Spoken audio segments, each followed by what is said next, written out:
South Africa, we've got the next counterflow weather system nearing the country, so here's what you can expect.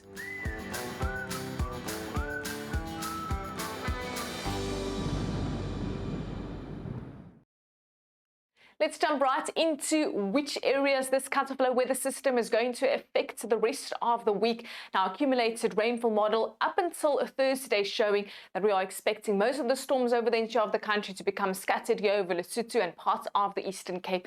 And then at tail of the cutoff low, it's going to dump a lot of rain over parts of the Overberg and the southern coastline. And in those areas, we definitely do have a risk of isolated flooding. Also, a few thunderstorms expected to move over the Western Cape on Wednesday. But on Tuesday, as that low pressure system nears the country, we're expecting a few isolated storms over the eastern regions, becoming scattered here over the Free State as well as the northwestern regions of KwaZulu-Natal, and a few light showers likely over the coastal regions of the Eastern Cape and KwaZulu-Natal due to an onshore flow. But we do have a level 2 yellow warning in place where a few storms could likely become severe, produce hail or gusting winds over parts of KwaZulu-Natal along the escarpment into Mpumalanga. Whereas red, you'll have peak performance on your solar panels, but we see some cloud there in parts of KwaZulu-Natal as well as the coast due to this onshore southwesterly wind on Tuesday. And then winds are expected to blow fresh to strong here along the coast of the Western as well as the Northern Cape, and an onshore breeze blowing fresh at times for the coastal regions.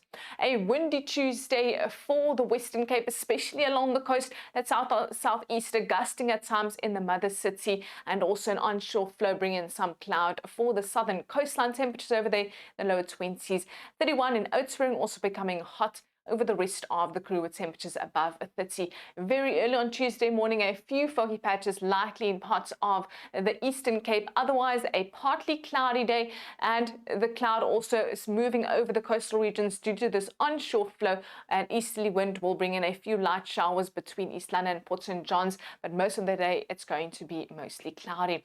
The southwesterly wind also bringing in lots of cloud for KwaZulu-Natal, with thunderstorms expected to move in from the west, likely to become severe over Ladysmith and Newcastle, and then into the evening a few light showers also likely over the coastal regions. A level 2 warning in place for the possibility of severe storms over the escarpment of Mpumalanga. It's quickly going to heat up with isolated storms expected into the afternoon as well as possible throughout the evening.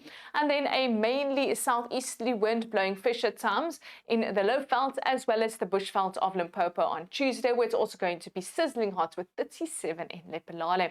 Temperatures quickly soaring above 30 in northwest on Tuesday, and due to the heat as well as sufficient moisture, we're expecting a few isolated storms to bubble up from the afternoon into Tuesday night. Windy along the coast of the Northern Cape on Tuesday, sizzling hot in Namaqualand and 37 in Springbok, just below 40 degrees in Upington. Windy here in parts of the Karoo. We've got a high fire danger in place for parts of the Northern Cape as well as the Free State. Temperatures above 30 in the west, with isolated storms expected to becoming scattered here over Lesotho and the surrounding areas. And then in Gauteng, 30 degrees in Johannesburg, and the same as in northwest due to the heat and sufficient moisture. A few isolated heat-induced storms likely, but they can also quickly blow away on Tuesday night. Into Wednesday, that cutoff low nearing the country, where we are expecting showers and thunderstorms to move over the Western Cape, as we've seen most of the rain expected to fall on Wednesday into Thursday here over the Overberg as well as the southern coastline, where we do have a flood risk in place, and thunderstorms spreading eastwards on Wednesday into Thursday over large parts of the Free State as well as the Eastern Cape, and a lot of those storms moving over the coastal regions and later reaching KwaZulu-Natal. Well, that's all from me. We'll have full updates on this cutoff low weather system on Vox Weather.